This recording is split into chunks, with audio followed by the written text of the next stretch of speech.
Fire consumes everything. It eats memories, wood, and bone with equal indifference. But when the smoke cleared over a scorched plot of land in Maine, it revealed something the flames couldn't touch: a buried lie, a hidden fortune, and the ultimate revenge against a family built on greed. Vincent stood paralyzed before the charred, smoking skeleton of the only home he had left. The historic farmhouse in Camden, Maine, an estate that had stood for over a century, was now nothing more than a jagged silhouette of blackened timbers against the gray morning sky. The pungent, suffocating stench of wet ash, melted copper, and scorched pine filled his lungs, making him physically sick.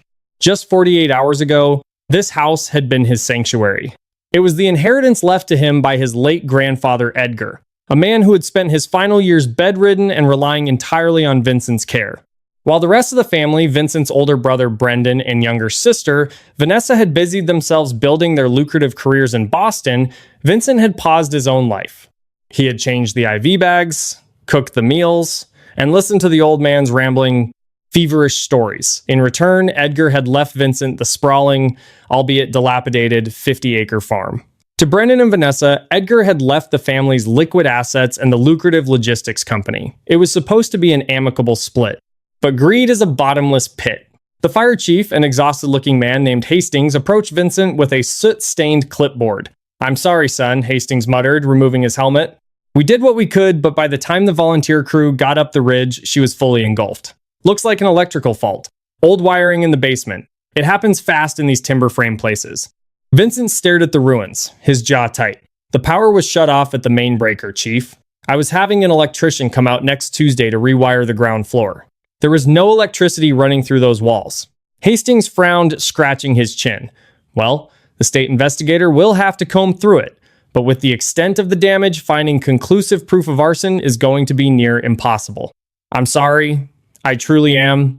As the fire truck slowly rumbled down the long, muddy driveway, a sleek, pristine black Mercedes G-Wagon passed them, heading up toward the ruins. Vincent felt a cold knot form in his stomach. He recognized the license plate. The SUV parked at a safe distance from the muddy ash. The doors opened, and Brendan stepped out, meticulously dressed in a tailored navy topcoat and expensive Italian leather shoes. He sidestepped a puddle with practiced disdain. From the passenger side emerged Vanessa, wrapping a designer silk scarf around her neck to block the smell of the smoke. They looked entirely out of place against the backdrop of devastation, resembling vultures circling a fresh carcass. "God, Vincent," Vanessa said, her voice dripping with a theatrical, hollow sympathy. She didn't step closer to hug him. "This is an absolute tragedy. I told you that old place was a death trap." Brendan walked up beside her, his eyes scanning the leveled property with an unsettling calmness. "It's a total loss, Vince. Just terrible. Did you even manage to update the homeowner's insurance after Grandpa passed?" Vincent clenched his fists inside his jacket pockets. "You know I didn't. The probate just cleared last week. The old policy lapsed, and I couldn't afford the new premium until I sold off the timber on the back 20 acres. Brendan sighed, running a hand through his perfectly styled hair. "Right, the timber. Well, there's no house now, and frankly, a burned-out lot is a massive liability. The EPA might even get involved if the old oil tank ruptured into the soil." He paused, looking at his younger brother with a calculating gaze. "Look, we're family. Vanessa and I don't want to see you out on the street. We're willing to help you out of this mess." "Help me?" Vincent asked, his voice dangerously low. "We'll buy the land off you," Vanessa chimed in, offering a tight, patronizing smile. "We can give you $50,000. It's more than fair considering the environmental cleanup we'll have to pay for. You can take the money, move to the city, and finally get a real job. $50,000. The land alone, even scorched, was worth at least $800,000 due to its prime location near the coast. They had been trying to force him to sell it to a luxury resort developer for months, infuriated that Edgar had given the scenic property to the lazy brother. Vincent looked from Vanessa's perfectly manicured nails to Brendan's cold, calculating eyes. He remembered a heated argument just 3 days prior, where Brendan had threatened that Vincent would end up with nothing if he didn't sign the deed over. "You burned it," Vincent stated, the realization washing over him like ice water. "You hired someone to torch it." Brendan's expression hardened. "Careful, little brother. Grief makes people say slanderous things. You have no money, no house, and no proof of anything. Take the 50 grand. If you don't, we walk away, and you can spend the winter freezing in your pickup truck. Get off my property, Vincent snarled. Suit yourself, Brendan said, turning back to the Mercedes. When you're starving, call my assistant. The offer drops to $40,000 next week. They drove away, leaving Vincent entirely alone in the ashes. He had no home, a bank account hovering near zero, and the clothes on his back. But as he looked at the smoldering remains of his grandfather's legacy, a quiet, unyielding fury ignited within him. He wasn't going to break. For the next 4 days, Vincent lived out of the cab of his beat-up 1998 Ford F-150.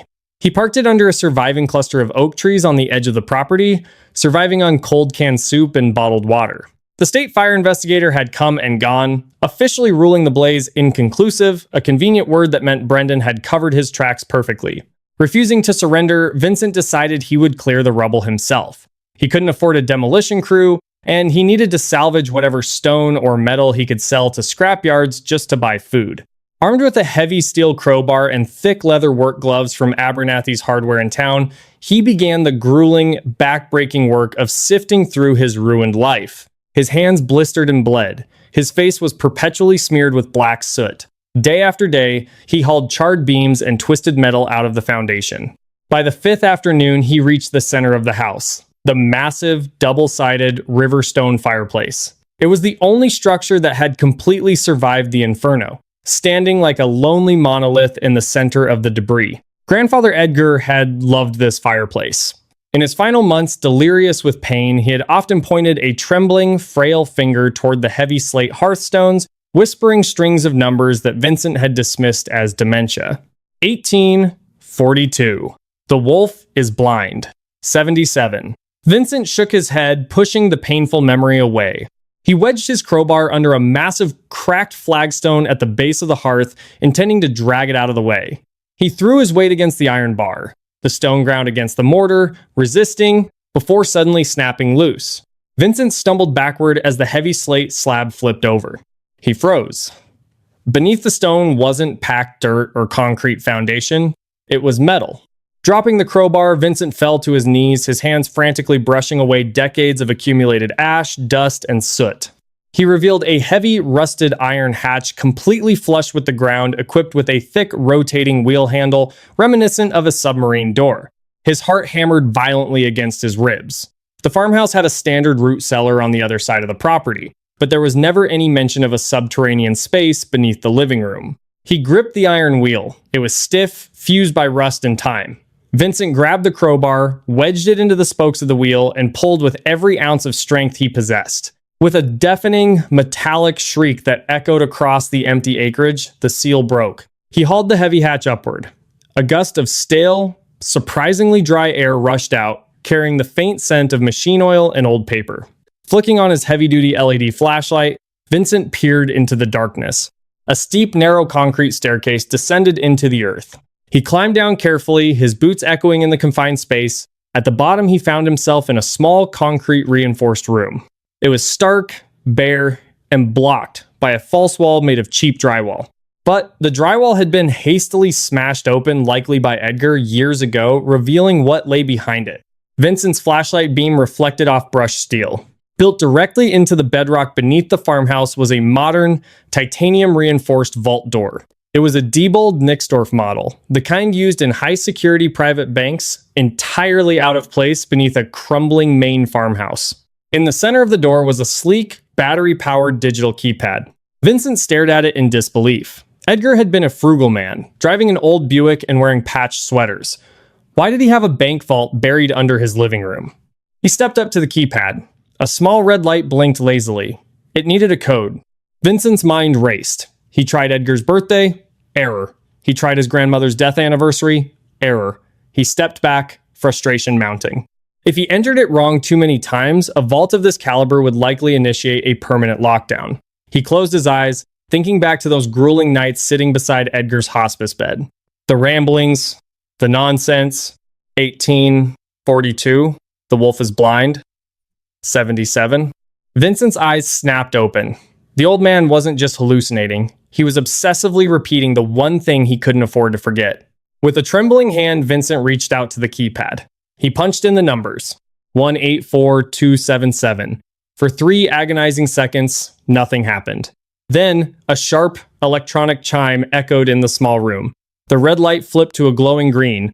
Heavy internal locking bolts thudded loudly, retracting one by one. With a soft pneumatic hiss, the massive steel door popped open an inch.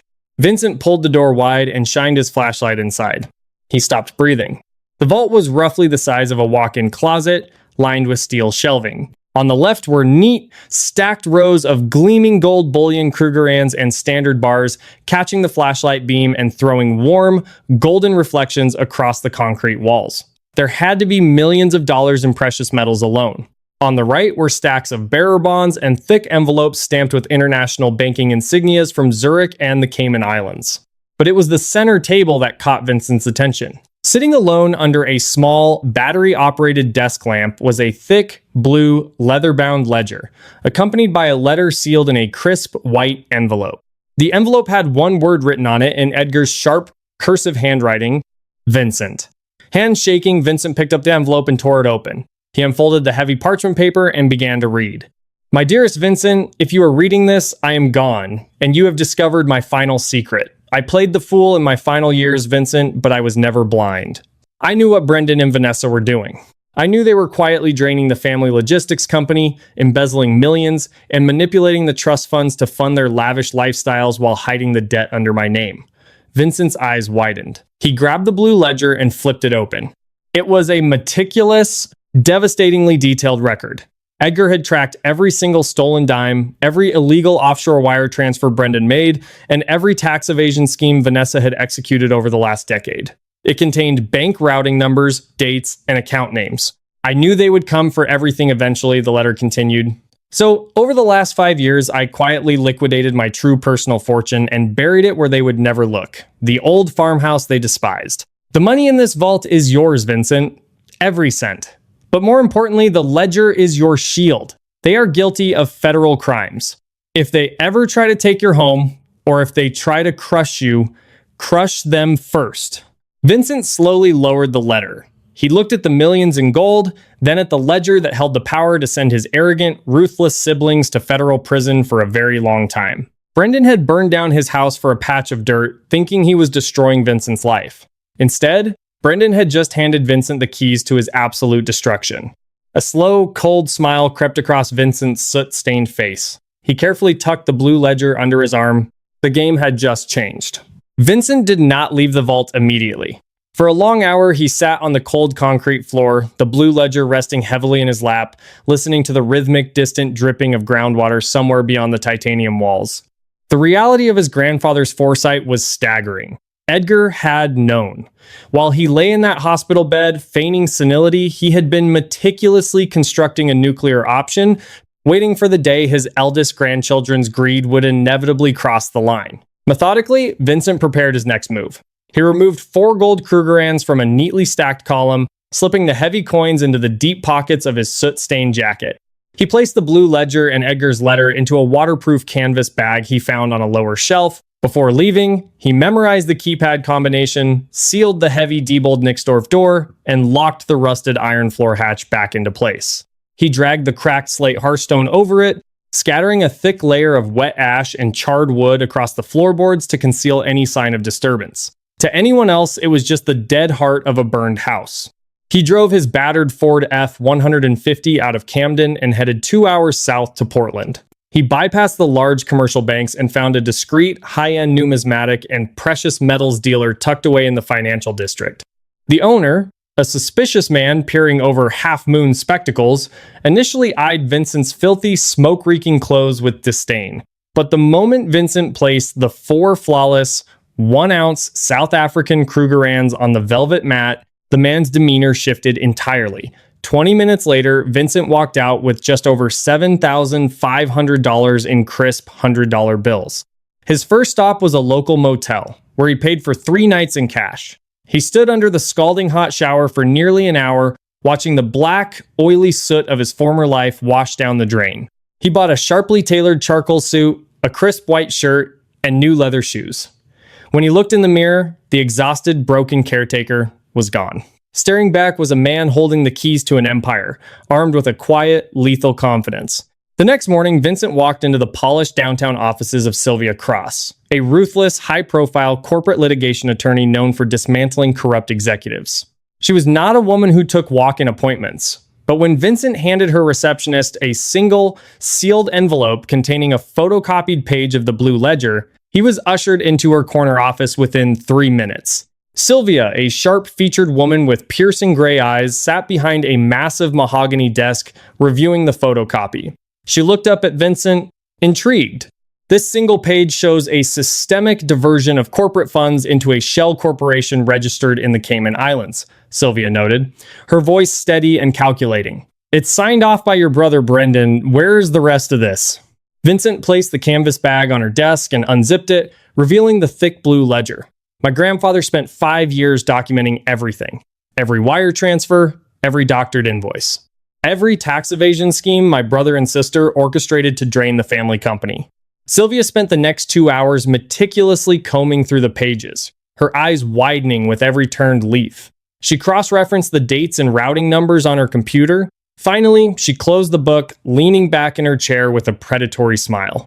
Vincent, this isn't just a civil suit for breach of fiduciary duty, she said quietly. This is a comprehensive roadmap of federal crimes: wire fraud, massive tax evasion, and corporate embezzlement. The IRS and the FBI would salivate over this. They are looking at millions in fines and a minimum of 15 to 20 years in federal prison. They burned my house down 3 days ago to force me to sell my land, Vincent said, his voice void of emotion. Brendan offered me $40,000 for the property. He told me if I didn't take it, I would starve in my truck. Sylvia's expression hardened into pure ice. Then, we don't just take them to court. We pull the floor out from under them while they're standing on it. Together, they formulated a strategy. They would not alert the authorities immediately. First, Vincent needed to secure the rest of the inheritance, and more importantly, he wanted to look Brendan and Vanessa in the eyes when their world collapsed. Following Sylvia's instructions, Vincent dialed Brendan's executive assistant. He kept his voice deliberately hollow and defeated, playing the part of the broken, desperate younger brother perfectly. He stated he had reconsidered the offer. He was out of money, sleeping in his truck, and ready to sign the quitclaim deed to the Camden property for the reduced sum of $40,000. The assistant put him on a brief hold, returning with a smug tone to confirm a meeting at the logistics company's Boston headquarters the following afternoon. The trap was set. The Boston headquarters of the family logistics firm occupied the top 3 floors of a gleaming glass skyscraper overlooking the harbor. It was a monument to wealth and power, built on the foundations Edgar had laid, and currently being hollowed out by the 2 people waiting in the top floor boardroom. Brendan sat at the head of a massive marble conference table, wearing a bespoke suit and checking his Rolex. Vanessa sat adjacent to him, scrolling idly on her phone, a bored expression painted across her face. On the table sat a single, neatly printed contract and a pen. When the heavy oak doors opened, neither of them looked up immediately. "You're late, Vincent," Brendan said, his tone dripping with patronizing authority. "Sit down, sign the deed, and my assistant will wire the $40,000 to your account. You should be thanking us. You're lucky we're even." Brendan's voice trailed off as he finally looked up. Vincent did not look like a man who had been sleeping in a freezing pickup truck. He wore his new charcoal suit with an effortless, commanding posture. He didn't look defeated. He looked entirely at peace. And he wasn't alone. Sylvia Cross walked in right behind him, carrying a sleek leather briefcase, shutting the boardroom doors firmly behind her. "What is this?" Vanessa snapped, dropping her phone onto the table. "Who is she?" "Vincent, if you brought some strip mall lawyer to negotiate for more money, the deal is entirely off the table." Vincent ignored her, walking slowly toward the table. He looked around the opulent room, taking in the panoramic views of the Boston skyline. "Nice office, Brendan.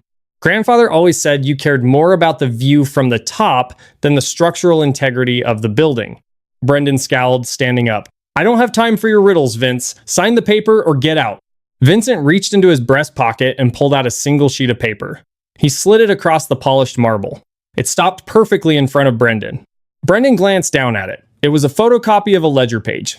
Specifically, it was the page detailing a $3 million phantom invoice billed to a dummy corporation in Panama, with Vanessa's signature authorizing the transfer and Brendan's routing number receiving the laundered funds. Brendan's arrogant smirk vanished instantly. The blood drained from his face, leaving him ashen. His breath hitched in his throat as his eyes darted from the paper to Vincent. "What? Where did you get this?" Brendan choked out. his voice barely a whisper. Vanessa, sensing the sudden shift in the room's atmosphere, leaned over to look at the paper. Her eyes widened in absolute horror. She gasped, her hand flying to her mouth. "Brendan, you said you deleted those server logs. You said there was no physical trail." "There wasn't!" Brendan shouted, panic finally cracking his polished veneer. He glared at Vincent.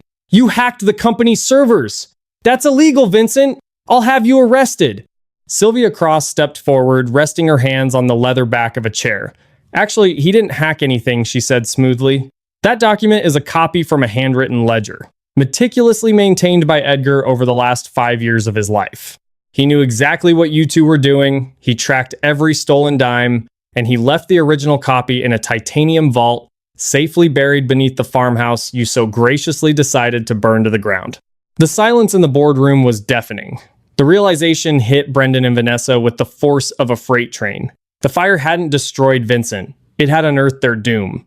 "No," Vanessa whispered, tears of terror welling in her eyes. She turned wildly to her older brother. "Brendan, fix this. If the board sees this, if the SEC sees this..." "They already have," Sylvia interrupted, checking her watch. "An hour ago, I filed a comprehensive whistleblower report with the Securities and Exchange Commission, the IRS Criminal Investigation Division, and the FBI. I also submitted an emergency injunction to a federal judge. Your corporate assets, your offshore accounts, and your personal bank accounts are currently being frozen as we speak." Brendan collapsed back into his chair, looking like a man who had just been handed a terminal diagnosis. His chest heaved as he looked at Vincent. The superiority was gone, replaced by a raw, naked desperation. Vinny, listen to me," Brendan stammered, his hands shaking as he reached across the table. "We can stop this. You don't have to do this. I'll buy the land for $5 million. $10 million. I'll give you half the company. We're blood, Vincent. You can't send your own brother and sister to prison." Vanessa was outright sobbing now, her mascara running down her face. "Please, Vincent, I'll lose my house. I'll lose everything. I'm so sorry. I'm so sorry. Please forgive us. Just call the lawyer off. We'll do whatever you want." Vincent looked down at the two people who had mocked him, isolated him, and tried to destroy the only home he had left. He felt no anger anymore, only a profound, hollow pity. "You didn't care about blood when you hired someone to torch the farmhouse," Vincent said quietly. "You didn't care about family when you left me to freeze in the driveway. You're not sorry for what you did to me or what you did to grandfather. You're only sorry that you dug too deep and hit a landmine." Vincent turned his back on them and walked toward the door. "Vincent, wait, please!" Brendan screamed, his voice cracking into a pathetic wail as he scrambled out of his chair, falling to his knees on the carpet. "Don't leave! Please, I'm begging you." Vincent didn't stop. He opened the heavy oak doors. As he stepped out into the hallway, the elevator dinged. 3 men in dark windbreakers with the letters FBI printed in bold yellow across their backs stepped out, accompanied by 2 uniformed Boston police officers. They walked right past Vincent and straight into the boardroom. The sound of Vanessa's hysterical screaming echoed down the corridor, followed by the cold, authoritative voice of an agent reading them their Miranda rights. Vincent walked into the elevator with Sylvia. As the doors slid shut, cutting off the chaos, he finally exhaled. The weight he had carried for years, the burden of his grandfather's illness and his siblings' cruelty, lifted entirely. 6 months later, the ashes in Camden were gone. Vincent used a fraction of the millions secured in the subterranean vault to hire the best architects and builders in Maine. The new farmhouse was a masterpiece, constructed with strong, modern materials, but mirroring the exact historical footprint and charm of the home Edgar had loved so much. Brendan and Vanessa were awaiting federal trial, denied bail due to flight risks associated with their offshore accounts. They faced decades behind bars, their reputations ruined, their wealth seized by the government to pay back the stolen corporate funds. On a crisp autumn afternoon, Vincent stood on the new wraparound porch, looking out over the rolling 50 acres of timber and the distant, sparkling blue of the Atlantic Ocean. He held a cup of black coffee, feeling the warmth spread through his hands. Beneath his feet, deep in the bedrock, the iron door remained sealed, a quiet guardian of the past. But up here, in the light, the air smelled like fresh pine and sea salt. It smelled like the future. If this story of ultimate karma and uncovering family secrets kept you on the edge of your seat, don't keep it to yourself. Hit that like button, share this video with your friends who love a massive plot twist, and make sure to subscribe to the channel for more incredible, jaw-dropping real-life dramas every single week. What would you do if you found that vault? Let us know below.